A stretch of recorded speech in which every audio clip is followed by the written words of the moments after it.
Good afternoon, and welcome to Matter for what will be a really interesting conversation with the new CEO of the American Medical Association, Dr. John Whyte. Dr. Whyte takes over the AMA leadership at a challenging time for healthcare generally, and for doctors in particular. Physician job satisfaction has fluctuated in recent years between not terrific and downright horrible. Practices have been consolidated, and then the consolidators consolidated. Reimbursement pressures and the economics of healthcare have shifted the daily work of doctors away from what drew many of them to the profession in the first place, the human connection. And then there's been the challenge of technology. Until relatively recently, advances in medical technologies were generally empowering for physicians. New medical devices give doctors more and better ways to treat their patients. Better imaging gives doctors insights and allows them to provide more precise interventions. New classes of pharmaceuticals give doctors better tools to help their patients manage both acute and chronic conditions. But in the last 15 or 20 years, software has proliferated that has not always been empowering for physicians. Electronic medical records were not created by or for physicians. They happened to physicians. And while they have allowed for more advanced analytics, they have shifted how doctors spend their time in ways that have often been negative for the profession. In addition, in the last decade, entrepreneurs have developed thousands of digital health tools, and there is no standard way for doctors to evaluate their effectiveness or usability, and many are understandably skeptical of these new tools. So into all of this walks Dr. John Whyte with a mix of medical and policy and technology and public-facing experiences. He's an internist by training who's held leadership roles at the FDA, at CMS, at the Agency for Healthcare Quality and Research, Healthcare Research and Quality, AHR. Yes. He was a chief medical expert at the Discovery Channel. He authored a number of books aimed at the general public. He served for the past several years as the chief medical officer of WebMD. And Dr. Whyte became the CEO of the American Medical Association in July. One of his first announcements was the creation of a new center for digital health and AI designed to put physicians at the center of shaping, guiding, and implementing technologies transforming medicine. Dr. Whyte said in the announcement, "Our goal is to harness innovation responsibly and effectively so it improves patient care and reduces unnecessary burdens on physicians." So we're going to talk about all of that. And so please join me in welcoming Dr. John Whyte. All right, for those of you in the room and for those of you online, we're taking questions on something called Slido, and so they'll show up on here. There'll be a QR code that you can see, but thank you for being here. I asked ChatGPT, because it seemed appropriate, to give me a relevant joke to kind of start things off. And it was, doctors worry AI will replace them, but if the AI has to spend 4 hours a day charting in the EHR, it might quit too. There you go. If it were only 4 hours. If it were only 4 hours, right. So even ChatGPT recognizes that a lot of health IT is something that has happened to doctors. I know this is something that the AMA has talked about for years as a real challenge. And so what is one thing, you've got this new center, you're in this role now, you're the head doctor. What is one thing that the AMA could do in the next year to make sure that the next wave of AI doesn't happen to them? Well, first of all, I want to thank you for inviting me. I think what Matter does matters in many ways. And I saw a few chuckles here and there. Thank you.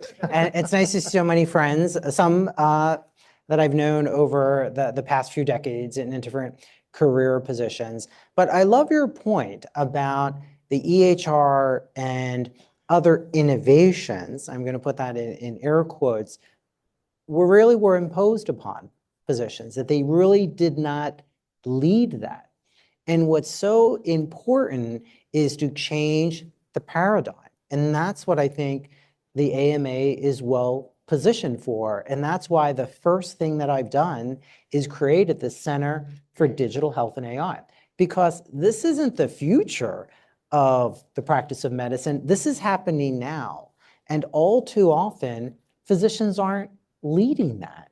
It's being imposed upon us or thought of as an afterthought, or a tech company picks one or two physicians that they know, and that's going to explain how we do workflow. So the strategy would be that this is physician-led, as you pointed out. And that hasn't been the case as we've talked about innovation. And that's why I think a lot of things haven't succeeded as we think about innovation in health. And so if you have physician-led solutions, physician-led innovations, physician-led technologies, do you see a world in the near future, medium future, where the next generations of technology solutions are more empowering to physicians than maybe they've been historically, and do maybe a more reliable job of serving patients and improving outcomes? Yeah. And this goes to the original question that really want the AMA to lead on and all of you, that we have to change the paradigm. The issues that I would say, again, is not technology solutions leading the way. I think what's happening is folks develop a great technology or tool. Then they go searching for a problem. And the reason why many of these haven't worked is because they don't understand workflow. Let's talk to physicians, let's talk to the clinical community, and talk about what's not going right in terms of the delivery of care. And then engaging with tech to find the solutions. But that's not how it currently works. We have a cool new algorithm to treat infectious disease, or we have a different strategy to address some other health issue. But if it's not part of the clinical workflow, which is what physicians understand, then it's not going to succeed. I mean, we're still talking about faxes in clinical workflow. Still, I mean, the physician has kept the fax industry alive. Like that's insane. Possible? That's insane. Like I don't know. And people will say they wanted fax, and you think it's not. Is it secure? I don't know. I don't think it is. And how is it part of the medical record? It's just ridiculous. But those are the examples of things being imposed upon physicians. And I think 5 years ago, before the pandemic, we would look at technology and be like, oh, that's really cool. And I remember when I was at WebMD, we did a story on a laser that could detect heart rhythm from 300 meters away, right? Like what is the use of that in clinical practice? And that was getting investment. And you think, how are they going to use that? Like it sounds glitzy and it sounds cool, but how does this impact clinical care? And where's the physician in terms of leading the healthcare team managing this? And that's where I think we need to change the entire discussion. And that's why we have to invest in technology, we have to create benchmarks for technology, and we have to be leading the discussion. Even in the COVID pandemic, let's take a real example. Remember, there was Q Health, which was doing a PCR test as opposed to the rapid antigen that you could do at home. And I chatted with them and I said, well, how is it going to get into the electronic health record? And they actually said it'll be patient attestation. Like the patient will say, this was my test and I took it. And then at least they said scan it and email it. And I was like, no one's going to agree for attestation. And that's not clinical workflow. If you send me a PDF, if it doesn't fit in the section of the labs that's searchable, I'm not going to utilize it. And we'll talk later about payment. Insurers aren't going to pay more for a test either. So they didn't understand workflow, even they had a technology that you didn't have to go to a lab to get a PCR test, which then was a better test. I mean, we've incubated. Q did not do well, as many Right. people. Yeah. I mean, we've worked with 1,000 or more than 1,000 startups, and the stories these anecdotes you're telling, they're not uncommon. I mean, this kind of thing happens all the time, and I think one of the things we always try to do is we spend a lot more time with companies trying to help them figure out what is a viable business model, how are you going to understand workflow, how are you going to understand the needs, and so I want to shift to this new center because I think a lot of I want to hear from you, but I think that, it's focusing on those areas. And I do want to say, and we were talking about this a little before, when we first opened Matter in early 2015, and it was a different office and a lot of you had been there, but I give hundreds of people tours of this space. And there was a place with the AMA logo, and we'd get to that, and a lot of people would stop and they'd say, again, this is going back to early 2015. They'd be like, why is the AMA, what do they have? What is their interest in innovation? I don't think of the AMA that year. Why did they care?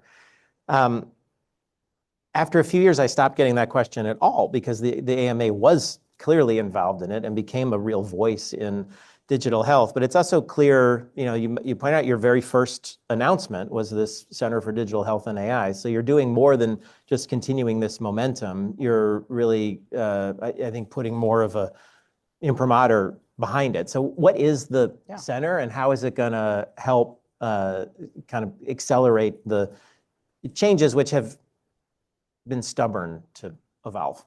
And I've talked about, I love history. I wasn't a history major because people couldn't major in history and go to medical school when I was a college student. Otherwise, I might have. But I do think about legacy. And there's a lot of CEOs at the AMA that have had legacy. And I think digital health and AI is a legacy that I hope I can look back at and be proud of, because that impacts every physician, independent of specialty, independent upon how much you get paid, but it's the practice of medicine. And when I think about what the new center is going to do, it's focused on 4 verticals. And the first is policy and regulation. And depending upon the administration, there's either a lot of regulation or a little regulation. But the fundamental question that we should be having is, do you regulate before you try, or do you try and then you regulate? So too much regulation is going to decrease innovation, but too little regulation potentially could put patients at harm because it's a wild, wild west. So how do you determine what that right amount of regulation should be? It's probably based somewhat on risk, but we should be having that discussion. And AMA should be convening with a variety of stakeholders to have that impact, because it does matter whether it's FDA or ONC or the states have expressed an interest. So how are we making sure that patients are protected, but that we also are having real innovation that impacts patient outcomes?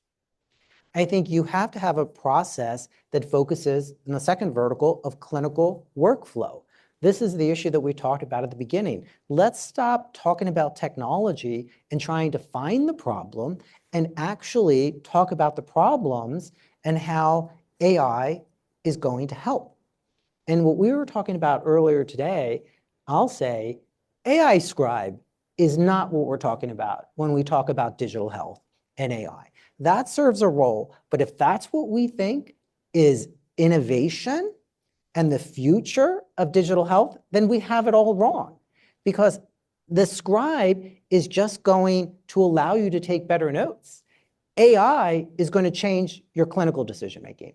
And that's what's so important about it. And just to another point, I'll say when I've talked to AI technology vendors, you know what they talk about? They talk about, you can see more patients. There's no clinician here, is there, that wants to see more patients during the day. But that's the perspective of, if you're a healthcare executive, oh, you can see more patients. I want to spend more time with patients. So how do we lead in clinical workflow?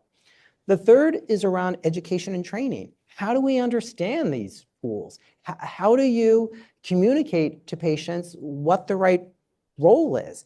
I did an interview with the New York Times yesterday about the role of ChatGPT, and should patients be asking ChatGPT and uploading their notes into it to understand if they're getting the right therapy.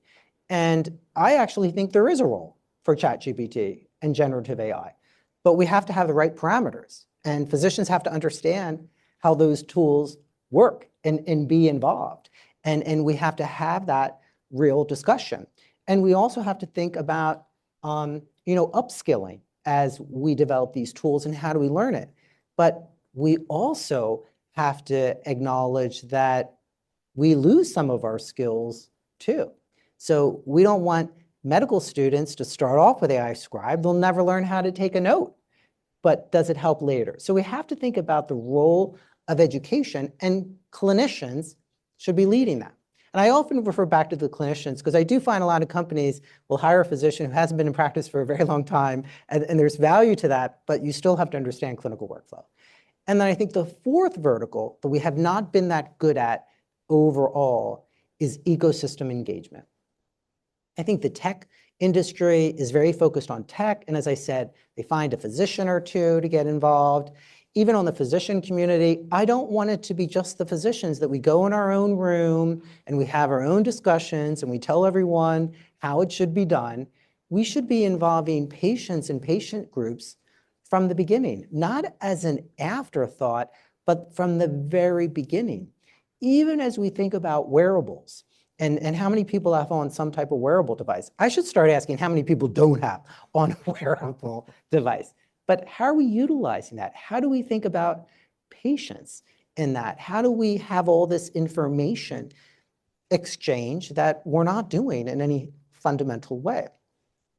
Those are the four verticals, but it's across the entire AMA enterprise. So it's not like, well, education is here and equity is here and digital health is here. It's all tied together. And that can be hard in places.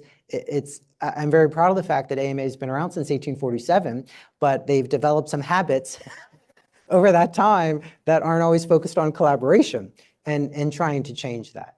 So I was so delighted you're having this conversation and referring to it as augmented intelligence, because that's how the AMA looks at it. And I didn't think about that before I got into this role. It's going to help physicians be better diagnosticians and better decision makers to provide care. It's not going to allow patients to manage their own clinical decision making. I mean, I think it goes back to that general concept that technology used to empower doctors and now it isn't. And what I hear you saying is that we need to flip the way that a lot of these new technologies are being developed, so they're actually empowering physicians to make better decisions. Is that a fair? No. I think technology, because it's a broad term. I think tech can empower patients, and I think tech can empower patients with better information. And I do think that better information leads to better health. But there should be a doctor, a physician in the loop. So I don't want patients to go out on their own. And we've all seen it when we used to say Dr. Google or Dr. WebMD, and patients make a decision. It's not always right. And I've seen patients with bad outcomes. I had a patient, I still remember just a couple years ago, it said cerumen impaction, earwax, and she had a horrible burn in her ear. And I said, what happened? And she had microwaved hydrogen peroxide. And I said to her, and I probably shouldn't have said it like this, I said, why? Maybe I shouldn't have said it like that. And it was, of course, the same day appointment, so it wasn't even the urgent care or the ER. And she said, I saw it online. Oh, no. And she had a very bad burn. Luckily, I was able to get her into ENT. But people make, mistakes by doing that. ChatGPT hallucinates. But it doesn't mean we throw it out. It means we make it better. We put parameters about it. So I think it can empower patients. I think wearables are tech that empower patients with useful information that can give feedback. At the same time, I think tech enables doctors to better be doctors, meaning let's get rid of some of the tasks that you don't need to graduate medical school to do. Let them decide how we want to sort through a lot of emails that don't need the level of practice that we have that could be answered a different way, and allow us to do things at the top of our license. So I think tech can empower both. patients and physicians, but it's how you use that tech going forward. We don't want to exclude people. Nobody likes to be excluded. So I think it's all about how do we engage? So you mentioned physicians in the loop. So one of the other jokes that ChatGPT gave me. Yeah. I don't know if ChatGPT is well known for jokes, but let's see. People laughed at the first one. So we'll see. Okay. We'll see if people laugh at this one. I asked my doctor if AI might take her job. She said, only if it can figure out how to get prior authorization approved. So she's safe. That's a better one.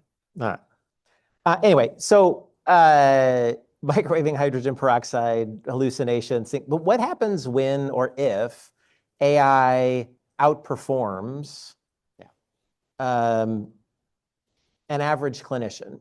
Yeah, I mean, self-driving car companies make this argument all the time. Like, on average, it's safer because there's such huge fluctuation in how well people drive. So what happens if, on average, AI actually outperforms clinicians on something?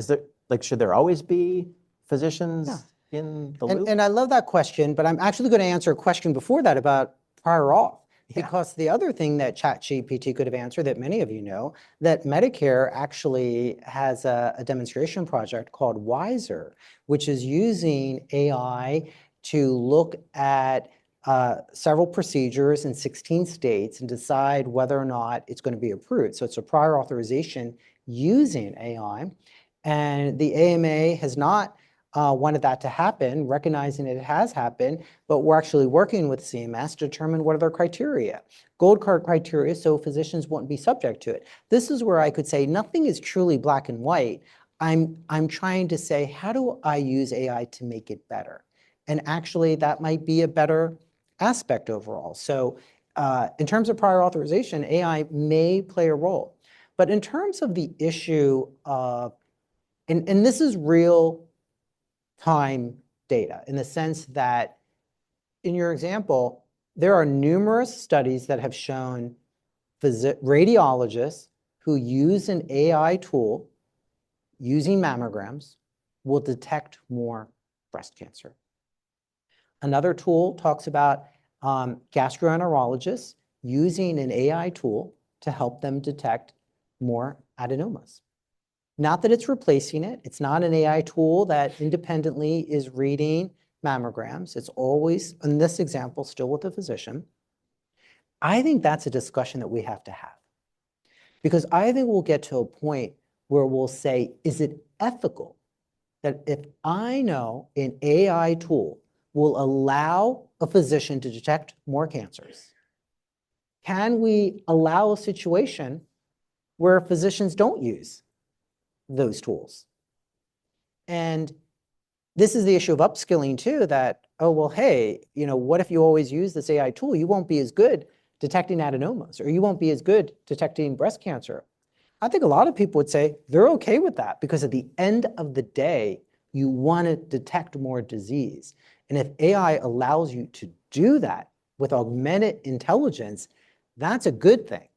And that's a discussion that we should be having, that I'm not hearing enough about. This is not replacing the physician. This is not taking anything away from the physician. I'm helping them do a better job of providing better care. And we should be embracing that discussion with the safeguards, recognizing that AI tools can make mistakes too. And we had a discussion at one point around, what if I had an AI tool agentically on its own reading mammogram and reading chest x-rays, right? And someone said, well, what if it went to everything, any positive test would have a second read? And I said, well, there's a couple of issues with that, right? One is we have to acknowledge that physicians make mistakes. Physicians are not perfect. So how do we have a standard when we measure these tools that they have to be 100% accurate? Physicians aren't 100% accurate. But at the same time, there's false negatives, there's false positives, that there still needs to be a physician in the loop. And how are we going to address that? But I could also argue, if I have a way to streamline that process, then maybe radiologists could spend more time on tests that usually are more effective than chest x-rays, in terms of CT scans, in terms of MRIs, and what's the right test. That's the conversation that we should be having, in which I don't think we're being realistic about, that we do make errors, and how can we use tools that can reduce the number of errors that we make. I love the point you made about, at some point it should be unethical for physicians not to use certain tools if they're demonstrated. I mean, there's one company that immediately popped to mind that we've worked with for years as part of Matter that has saved thousands of lives. And it's in hospital settings, and they predict all-cause deterioration of patients, and they do it very well, and they ingest a ton of data, and they can pick up signals that humans won't pick up, and then they flag it, and the humans come over and they figure out, okay, what's actually going on? Because the system doesn't tell you why the person is likely to end up in the ICU. It just says that person's going to end up in the ICU, and then somebody has to go figure it out. And they have really struggled to sell this into, I mean, they're growing, but it's very slow. And they've been doing it for years. And so what do you think has to happen in order, and they've got a ton of data. So what do you think has to happen to get to a point where a company like that, just take my word for it, they've got lots of data, everyone very says robust, that I did work at out. FDA. Everyone, everyone's stuff is, is great. So hypothetically speaking, companies got really robust data, tons of stuff. Yeah. So like, what has to happen for a company, for it to be considered unethical for a company like that to be implemented? Well, I think part of the element is that physicians in general are resistant to change, that we do have this clinical inertia. You're used to treating patients a certain way. You don't necessarily want to change, or you believe in the strength of your current practice paradigm. So you need some convincing. And lots of times when we see new tools implemented early on, physicians still do the old way and then the new way, so costs actually can increase. I think part of it in that example that you gave is, and this goes back to the education, that a lot of times these tools are a black box. I don't really understand how they work. They're not transparent about the data that they utilized, typically for FDA clearance, not FDA approval, or software as a medical device. So it's a little more nuanced about it. And it's really helping clinicians understand why this tool is better. And part of it is, and I think it's changing and there's somewhat generational, nobody wants to think that you went through this arduous task of college and medical school and residency and fellowship, and some chatbot or some algorithm is better than you. And this goes to the point that I talked to you about. This is where I'd love to have the discussion broadly about the role of clinical intuition. And as we talk about all these tools and what they do, the tools are going to change, the tools are going to get better, but fundamentally, I think we need to have the discussion of what's the role of the physician, independent of these tools. Is it about triage? Is it about the clinical decision-making? Is it about therapeutics? What is being a physician? And I pointed out on the article in the New York Times is, these tools don't, generative AI, they don't do a physical exam. The medical record, we all know that, is often replete with errors. So if you're putting incorrect information in there, you're going to get incorrect information out. But it still fundamentally comes to, what does it mean being a physician when you have these tools that can give a preliminary diagnosis, or can give a therapeutic regimen, or can be a chatbot that can help manage depression? Then why go to medical school? And do you have an answer? No, I mean, these are all. You're more rhetorical. Yeah. Like, do you have an answer at this point, or is it a conversation to be had? I think it's a conversation to be had. And I think we also have to address the issue of, there's not enough physicians, there's not enough nurses, there's not enough pharmacists. And up until recently, I still practiced. And in value-based care, there's often a desire, you have to do a PHQ-9, screen for depression, particularly on Medicare beneficiaries, at least once a year. So when they come in, a lot of the systems will force you to do it because they may not come in again, and then you get dinged. And it's like the person came in for knee pain, and the nurse did a PHQ-9, which is for depression, and now I have to say you're depressed. And it's like, I came in for knee pain, and I'm like, but are you depressed? And anxious because I did a GAD-7. And then you say, well, okay, now I have to schedule a behavioral health appointment. And it's like 6 months out. And it's like, this is insane. This is an insane process. And then you think, well, what's the role of a chatbot? What's the role of, for a while at a health system I was at, they were promoting the app Calm, like that was a way to address it. And I thought, okay, that is not a therapeutic strategy. But these are some of the challenges that we have to address. There aren't enough clinicians. So how are we utilizing these tools? And there probably is a role for these tools with the right framing. And I think all too often we just don't want to go there. We don't want to acknowledge it, or we feel it's a slippery slope. I think there's a lot of that. And that's not how we should think about it. We should think about, we're not going to be able to mint out a whole bunch of new clinicians. There's increasing need, and how do we address it? And part of the challenge, a good example, is when we think about something like telemedicine or telederm, and you think in theory, telederm is great, particularly in addressing disparities. In rural areas and semi-rural areas where they're not dermatologists, right? So you'd be able to do great skin cancer screening, other elements. Do you know what city has the highest utilization per capita of telederm? It's New York City, where people don't want to wait for months to see a dermatologist. That's not what it was designed for, to have, people that already have a lot of dermatologists in their area, even per capita, that are impatient on waiting. It was meant more for communities where there aren't enough dermatologists. So we really have to think many of these aspects through. And then the other element, just real quickly to your point about why aren't these adopted, let's just be honest, sometimes it's the payment mechanism. So here's the other thing. Even if you found a tool that would read chest x-rays on their own, if nobody pays for it, it's not happening. Let's just be realistic as well. So even in some models, they're still not going to, unless they can really feel value. But that's where the physicians come in. What's the value of that? Is it because now I can free up radiologists to do higher level imaging? Is it that I can free up more time in terms of speeding up the time in the ER where more patients can be seen in a shorter period of time?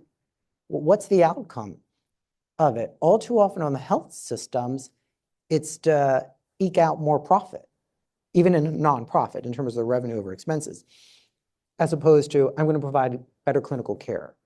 I'm going to address issues of physician burnout because the issues of the acuity of patients coming in, the number of patients that are coming in, the demands that patients have based on illness, and then based on how the system is asking us to do things. So let's talk about payment and incentives, because I think the way that we pay for healthcare is kind of tragic and has stymied a lot of innovation. But there's two ways to look at it. One, you pointed out, the incentives for a health system trying to buy things. The other is if we just look at doctors. And I've heard you say before that doctors should be compensated for the work they do. That doesn't sound controversial. Which doesn't sound controversial. Like, okay, I mean, everybody else should be compensated for the work that they do, but for some reason, doctors are maybe thought of differently sometimes. But how does the way that we pay for things doesn't clearly enable or allow doctors to be paid for new tools or new solutions or new work that they're doing? And how, do we have to completely change the construct of how doctors are compensated? Do we have to change the whole construct of how we pay for healthcare in order to really make any real step changes in innovation and technology and get to this kind of future that you've outlined? I think there's a couple points in that question. I would say that in terms of overall for the US healthcare system, we have some of the greatest technologies compared to other countries, but they're not evenly distributed. Everyone doesn't have equal access. There's disparate care based on zip code, based on insurance status. So that's a real challenge. But we do have some of the best technologies, particularly if you're well insured. And that's a challenge in and of itself. I think in terms of the payment models, there's been a lot of discussions about how do we create a payment model, and CMS announced one yesterday called Access, of how do we allow technology-enabled care and pay for that. So how do we use some of this continuous monitoring? How do we use some of these other tools to have better outcomes? I think those things are encouraging. I think the issue of physicians, I'm not making a value judgment on the statement. I think it varies by specialty, and you all know this, as well as how you're compensated, whether you're procedure-based or whether you're primary care-based, and there are many issues going on around that right now. But I think where we'll have greater adoption is if we think about some new innovative payment models in terms of how we reward innovation. And that's been hard because I think in terms of value-based care, on the surface, it sounds great. Like, we'll pay more if you provide more value. But then when it comes to implementation, I'm not sure they're measuring the right stuff. The bureaucratic paperwork to be involved in it doesn't always worth the time in terms of the payment models that they've created don't work. It's a step in the right direction, but we should be having a discussion as to what does value-based care really mean? What are the right measures? And how do we experiment with different payment models? And I think the biggest change that we haven't touched on yet that you and I talked about at the beginning is we have to stop thinking of the hospital as the future of AI in digital health. I think it's the home and the outpatient setting that is going to be the recipient of powerful digital health and AI. And that changes a tremendous amount if implemented right around payment mechanisms. And let's be honest, the payment structure, if we didn't have indirect expense, there's probably a lot of things that we do in the hospital that we could actually do in the outpatient setting with improved technology, with other aspects in terms of paying physicians and other providers.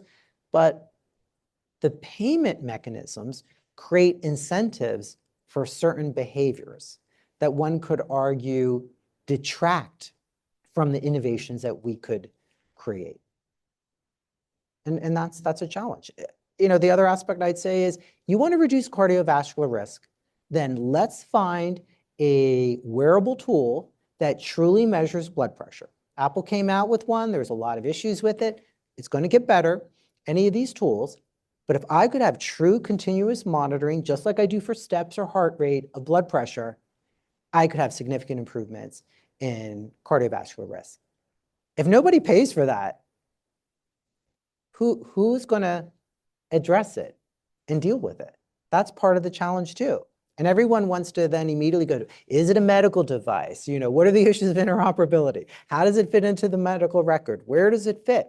And thinking, that's not how we should be thinking about it. It goes back to cardiovascular risk, blood pressure and other elements are a real challenge. Let's get a real tool.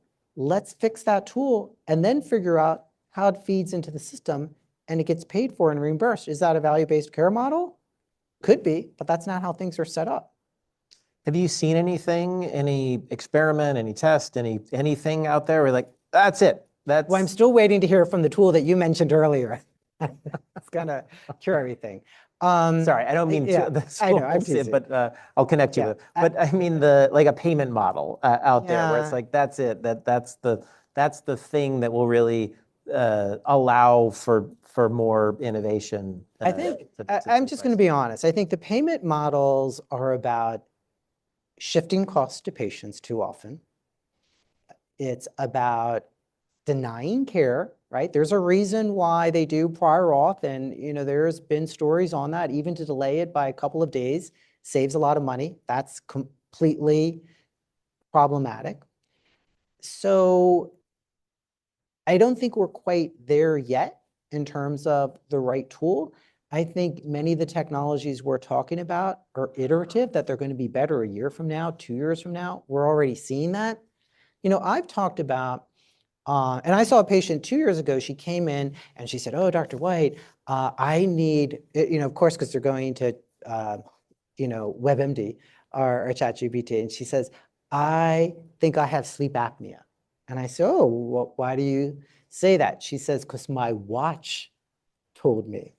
And I still remember, because she had a Samsung watch, and I don't really know Galaxy or Google, whatever it is. I was like, "Oh, let me see it." And it had recorded her snoring, and it had this, like, a whole dashboard. And I was like, nothing I can do with that. Like, I can't put it in the medical record. And, again, it's not as great as a sleep study, but I had to send her to a lab, which never makes sense that, I'm trying to evaluate your sleep, and now you have to spend several hours in a sleep lab. Go to sleep. Let me put all this stuff on you. She had a copay, came back. She had sleep apnea. So how did I serve her well? But what would it take? Say that tool, that watch tool, will get better. What's going to take for the clinical community and the patient community to accept it? Does a patient think I should go into a lab for 1 day? Just like blood pressure, you come in once or twice a year and now you're hypertensive or not hypertensive? How is that better data?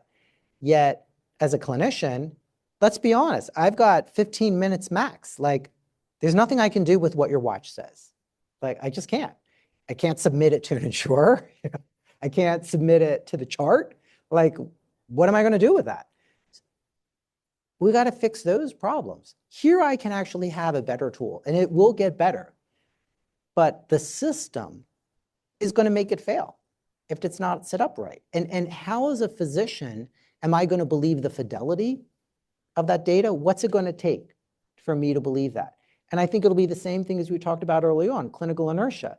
I'll look at that watch study, and then I'll still, order the test a couple times. And then when I feel better about it, I'll do it. But those are the real conversations that we should have. And it's from the perspective of a patient too.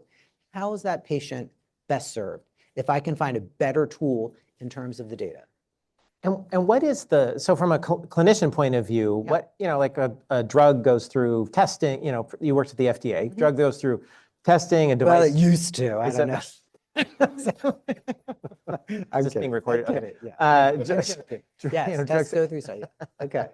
The FDA approves these things, and generally that stamp of approval is enough to at least get a conversation going with a physician, and often they want to learn more information. But there's a process, there's a whole apparatus around it, which for the most part doesn't exist with Samsung watches or digital health tools in general.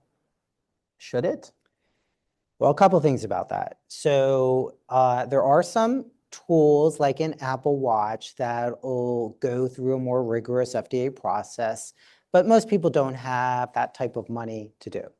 The bigger discussion is around software as a medical device. And I recently spoke to folks at FDA, and they're like, "Oh, software as a medical device is a great example." I'm like, software as a medical device is a horrible example where it needs to be revised.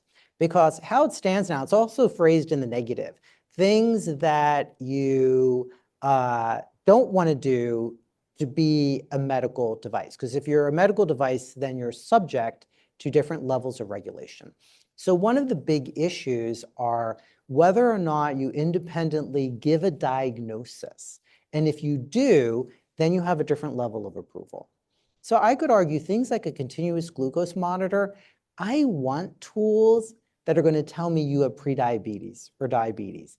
But once it does that, then it's a medical device with a different level of regulation. And we should revisit what that means in terms of give a diagnosis.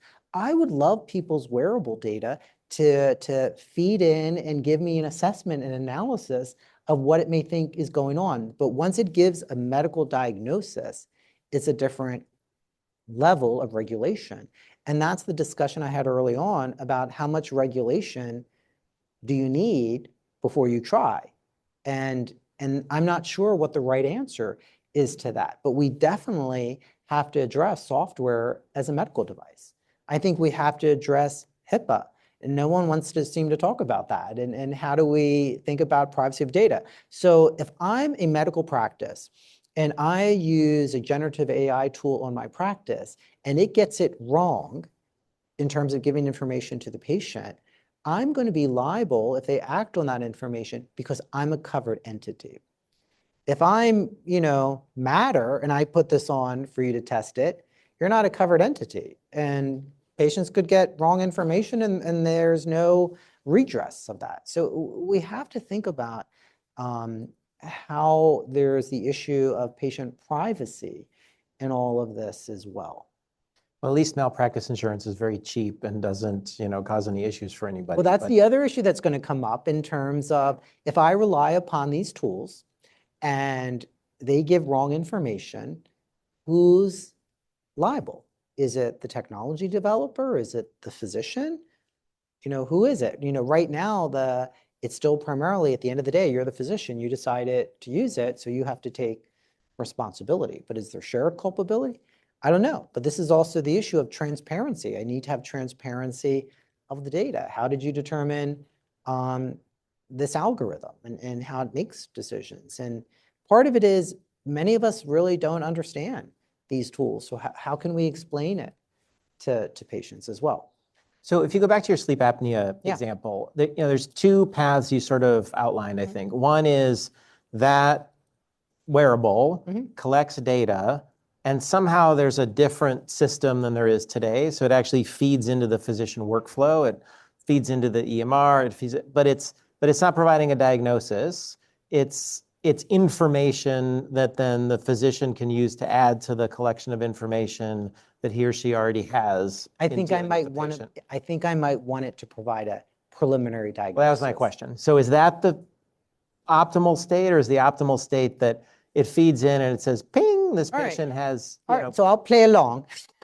All right, so the patient does all this. It's a better tool. It feeds into all the data. And then what are you going to say? Okay, I'm going to send you to the lab. Here's your $50 to $100 copay. Go spend a couple of hours and go to sleep and let me attach you to electrodes. So it's got to be the latter. It's got to be because otherwise, why? I'm being redundant. Yeah. I'm doing other things. Whereas I think issues of like prediabetes and other elements, I could do more tests or I could do more information. I think a tool that's going to do blood pressure is great. And the way that Apple Watch is set up is when you're out of range. I'm not sure how much that's going to help. And I think there's an issue of the fidelity of the data. But this goes to this idea that if we can use technology to have continuous collection of data that's truly personalized, because to your point, then how is it ethical to say you come in once a year, once every other year for your blood pressure, and based on one measurement, every year, every other year? I've had patients once every 3 years. Now you're either hypertensive or you're not, and somehow that's better care. That's how we should be thinking about these tools. Yeah, and to me, that goes straight back to the incentives and payment models that don't exist. That construct doesn't exist now to pay for a lot of those solutions that could do exactly what you just described. I mean, the other example is, cancer is second leading cause of death. Where you receive cancer care impacts what type of care you get. So there are differences based on zip codes. It's not as routinized as some people think. It matters whether you see a community oncologist or an academic oncologist. Why haven't we created a tool that every person with a cancer diagnosis is able to have a physician using augmented intelligence give you a second opinion of a care plan that is personalized to you, that is precision, as we talk about precision medicine, that is still engaged with the physician? Because not to bemoan community oncologists, but they're treating everything. And here's an opportunity, just as in the past that many folks know, where there's a tumor board where a lot of people come together and decide what's the best care. It doesn't happen everywhere. And that should be something that we should be spurring innovation. And as a patient, this goes to your point earlier, as a patient, are you going to say, oh, I just want the first opinion? Maybe. But if patients want a second opinion that maybe is powered by tools that are able to look at patterns, that are able to digest volumes of information to give you a better diagnosis, who wouldn't take that idea? And I'm not replacing the physician and saying, oh, physician, you're not as smart, I'm using this other tool. I'm augmenting your decision-making and helping you make a better decision and disclosing that to a patient. That's, at the end of the day, that's what patients want. They want better outcomes. And if we can use augmented intelligence to do that, we should be. And we should be paying for it. We should be measuring it. But we also have to have a feedback loop too, recognizing that there's hallucinations and there could be challenges. And no one is systematically having these conversations. And that's where I think is the right time for the AMA to step in and to lead the conversations. I don't presume to know all the answers or even many of the answers, but there are a lot of smart people out there that we can bring together that have different perspectives that can really help solve these problems. And it's multiple issues. It's the payment models, it's the way we train physicians, and AMA is very involved with our medical education group of giving precision education grants to help medical students understand how do you utilize AI from the very beginning. And that's where we should be, because it's agnostic of the technology. The technologies are going to change, but how we use this information and digest this information is critically important. So talk about that for a minute. Like, so medical education, how would you grade the state of medical education, both for the actual schooling, but also on a continuous, I mean, a lot of doctors went to school a long time ago, on a continuous basis for the ability of doctors to evaluate new technologies. And that could be whether it's pharma, it could be whether, pharmaceuticals, medical devices, or increasingly software. Yeah, and I see a lot of my physician colleagues out there that went to medical school around my time. I'm not going to single out Eric Whitaker, Dr. Whitaker, but I think we could all agree a lot of medical school, I think back then, was memorizing. Dr. Caleb talked about, why are we still learning the Krebs cycle? I think part of it is now the focus is on how do you teach medical students how to learn, how to think, that's independent on the tool. Like, they're not going to a textbook. I don't even know why we keep textbooks anymore. No one looks at a textbook because that's not how you're trained to think. And I think finally we're getting to a point in many medical schools and curriculum to change that approach, to be good thinkers, to be good learners, rather than to memorize and recite facts. I still think there's work that we need to do. But I would say evaluating and understanding technology is almost treated like we treat nutrition. There's like one course, we think it's kind of important, but medical school also is a turf war in terms of the various departments, and there's no tech department. And what I find is there's a lot of students and residents who are interested in this, but there's no space for them to learn, because medical school is about the basic sciences, it's about clinical training. And I think part of it is they're learning how to utilize these tools, but not to the degree that they need to understand how digital health and AI truly impacts their practice of medicine. And that's a space where I think we have to have more discussions. And I know AAMC is interested in that, ACGME is interested in that, but there's a lot of work that we need to do. Yeah, it's interesting when you frame it that way, that there isn't like a department of technology competing with the, all the other departments. And everyone wants to talk standards nowadays. So Joint Commission is talking about standards, the Council of Medical Subspecialty Societies is doing it. Everyone does. And I feel like we're almost getting the cart ahead of the horse. We still have to talk about what's the role of the physician. Yeah. How do we think about the practice of medicine utilizing these tools? And I'm not sure we're quite there yet, because we want to automatically dig in to the technologies and create standards on the technologies. And I feel like 2 years from now, the technologies may be very different. And I also think it goes to, what is the patient acceptance of these tools too? And that goes to the ecosystem. So you may or may not be okay as a physician with a chatbot, but then how are patients thinking about the role of chatbots? Are they okay talking to a chatbot about anxiety and depression? And how do we factor that into our thinking about the role of these tools? Yeah, a lot of work ahead of you. There's a fair amount. That's why we have created this new center. We'll be recruiting for a lot of folks. So I hope folks will reach out to me about their interest.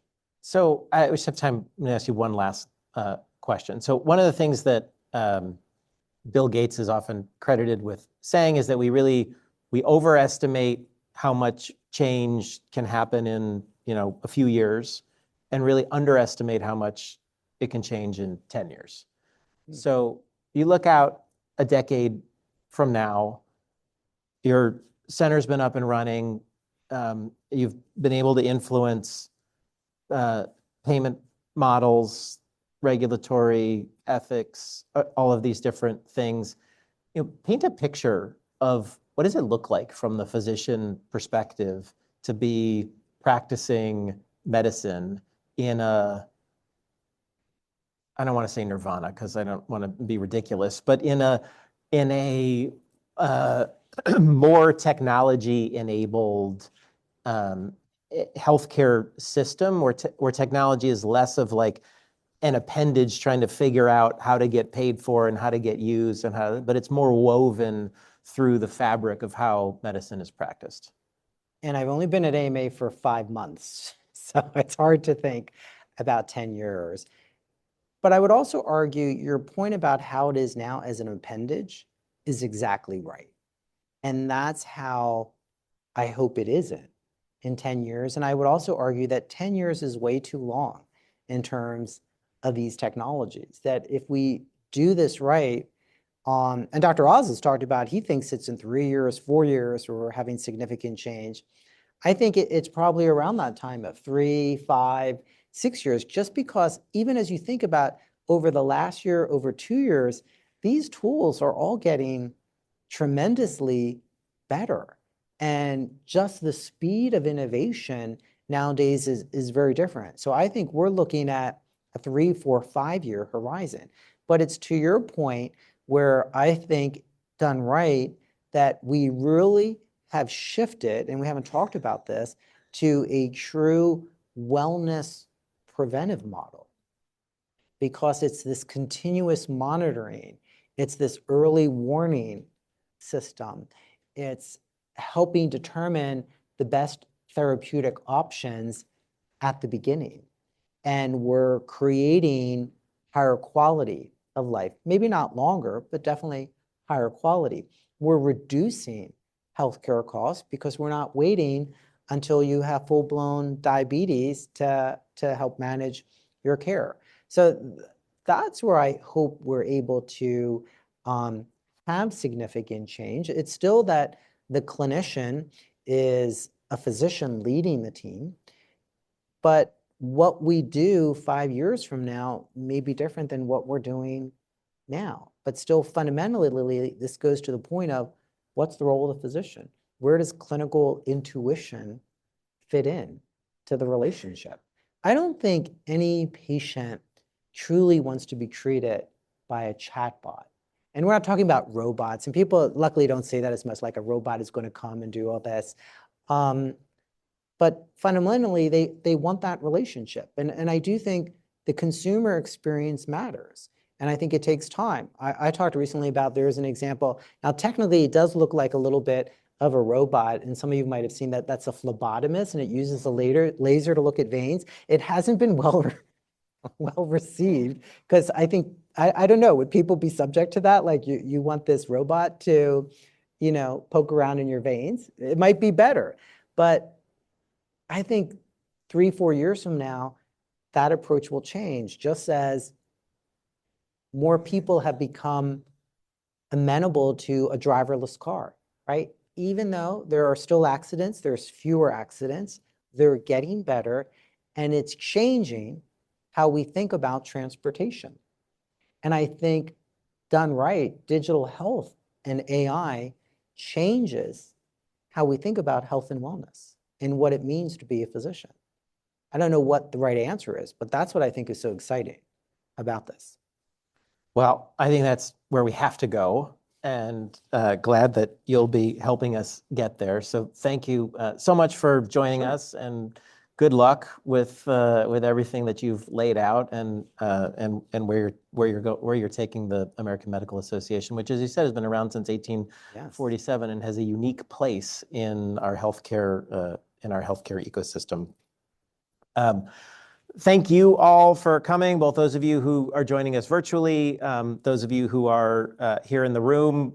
We have some more events coming up between now and the end of the year. If you go to our website, you can see a week from today, we have one with a number of Korean startups that we've been working with. We have also one next week. We're giving out non-dilutive funding as part of our Paratus initiative.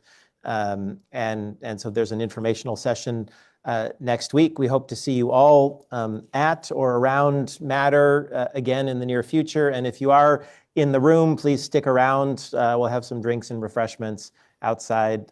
Thank you again for joining. And John, thank you again so much for being here and for having this conversation. Thanks for having me.